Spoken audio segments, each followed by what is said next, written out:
Ulumul Quran memiliki catatan sejarah yang sangat apik.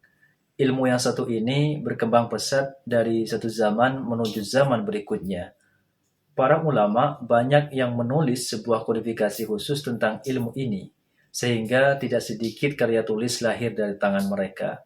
Bahkan sampai saat ini pun kodifikasi tentang ilmu Al-Quran jumlahnya sangat banyak dan variatif. Salah satu kitab yang membahas secara khusus tentang ilmu-ilmu Al-Quran adalah kitab Al-Itqan fi Ulumil Quran. Kitab ini merupakan salah satu kodifikasi penting yang membahas tentang ilmu-ilmu Al-Quran dengan luas, detail, dan mudah untuk dipahami. Kitab Al-Itqan fi Ulumil Quran merupakan salah satu karya dari sekian banyak karya Imam Jalaluddin As-Suyuti yang ditulis pada ujung abad ke-8 Hijriah, di mana kodifikasi khusus tentang Al-Quran saat itu benar-benar penting dan menjadi salah satu materi yang sangat diminati oleh banyak orang. Kemudian terus berkembang dan berlanjut hingga saat ini. Imam Jalaluddin As-Suyuti merupakan ulama tersohor yang tidak diragukan lagi keilmuannya. Ia tidak hanya menjadi ulama dan panutan pada masa itu, namun juga dikenal sebagai mujaddid fil Islam, pembaharu Islam, tepatnya pada abad ke-9. Semua bidang ilmu syariat berhasil ia kuasai dengan sangat mendalam. Ia juga ulama yang sangat produktif. Bahkan ada yang mengatakan jumlah karyanya mencapai 600 kitab. Alasan penulisan kitab Al-Itqan fi Ulumil Quran sebagaimana disebutkan dalam muqaddimahnya adalah bermula dari kesadaran Imam As-Suyuti perihal pentingnya mempelajari ilmu-ilmu tentang Al-Quran.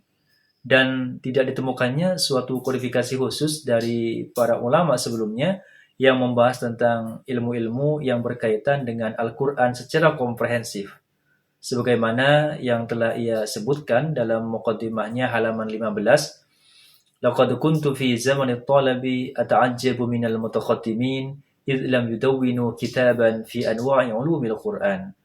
Kata Imam As-Suyuti, sungguh saya heran kepada para ulama terdahulu yang tidak menulis suatu kodifikasi tentang macam-macam ilmu Al-Quran. Meskipun sebenarnya sebelum Imam As-Suyuti terdapat Imam Al-Bulkini yang berhasil menulis beberapa rumus-rumus ilmu Al-Quran yang memuat 40 bab pokok. Hanya saja kitab yang ditulis oleh Al-Bulkini tidak cukup luas untuk dijadikan referensi tentang ilmu Al-Quran pada masa itu. Akhirnya Imam As-Suyuti bertekad untuk menuliskan sebuah kitab khusus yang membahas tentang Al-Quran dengan lebih luas dan detail. Luasnya kitab yang ditulis oleh Imam As-Suyuti ini bisa dilihat dari banyaknya pembahasan yang ia tulis di dalamnya, yaitu mencakup 80 pembahasan pokok, belum lagi termasuk cabang-cabang dari masing-masing pembahasan yang 80 itu. Bahkan jika dihitung bisa melebihi 300 tema pembahasan. Misalnya bab pertama tentang Makkiyah dan Madaniyah. As-Suyuti memuat tema tentang klasifikasi surah-surah Al-Quran yang diperselisihkan tentang Makkiyah dan Madaniyahnya. Begitu juga tentang batasan Makkiyah dan Madaniyah, dan beberapa tema penting lainnya.